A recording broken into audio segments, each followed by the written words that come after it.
This is the AEW Collision November 17, 2023 full show results video which takes place at Kia Forum in Los Angeles, California.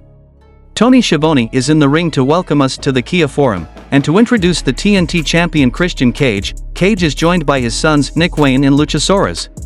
Christian reminds us that he's promised tomorrow will be Sting's last match, and runs down the icon a bit, after chastising Schiavone for not holding the microphone close to his face. Christian also wonders what Darby Allin will do after they end Sting.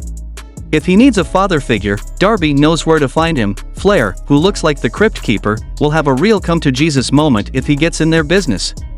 On Adam Copeland, Cage rehashes his claim that the former Edge is back to steal his spotlight, and he tells Beth to let Lyric and Ruby stay up late and bring them close to the TV so they can watch him break their father's neck.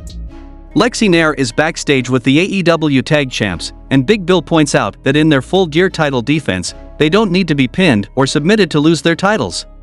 So Ricky Starks went to talk to Tony Khan, and Starks said Tony Khan is a fair man and agreed to add a stipulation of his choosing to the PPV match.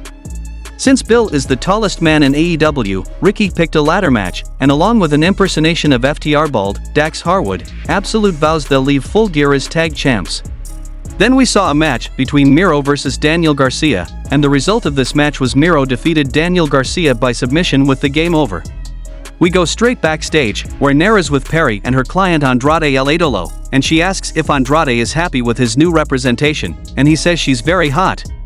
CJ puts him over and reveals that she entered him in the Continental Classic, and El Idolo doesn't seem happy, even when Perry talks about the bonuses she secured.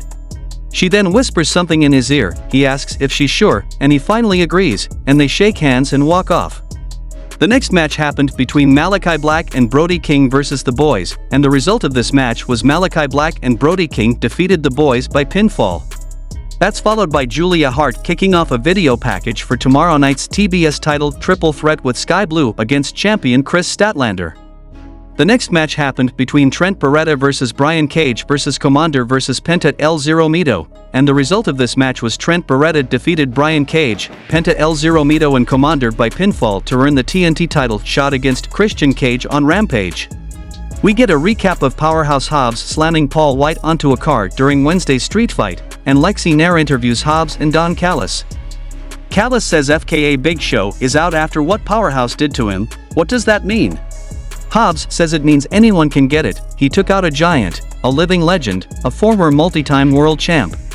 He's big, he's black, he's jacked, and Paul should stay away because anyone can get it.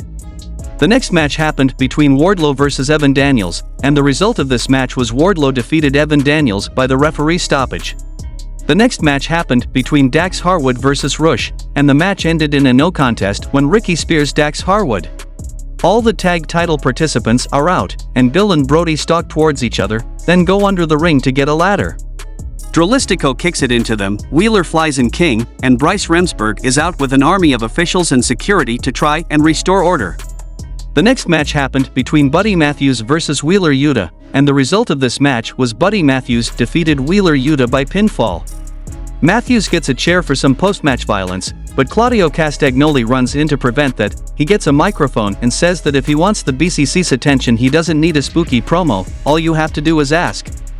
Buddy's been pissing him off for weeks, and he likes to make his challenges in the light. He'd hate to have flown all the way out here without kicking somebody's ass, so if he doesn't have to ask Malachi's permission, how about they fight at Full Gear?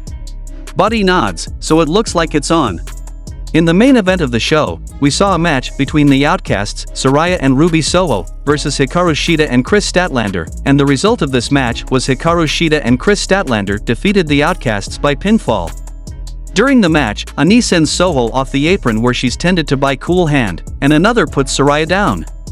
While the cameras are on the lovers, Saraya takes control in the ring. She's not happy when she sees what's happening on the floor, and Statlander flies in with a clothesline and accidentally puts down Angelo Parker. There's only a few minutes left on Collision, and we're going to spend them with Schiavone interviewing our scumbag. Tony asks Max why he's agreed to face the Guns alone on the pre-show tomorrow, and MJF says he won't let Adam Cole down and will do whatever it takes to keep the ROH tag titles tomorrow.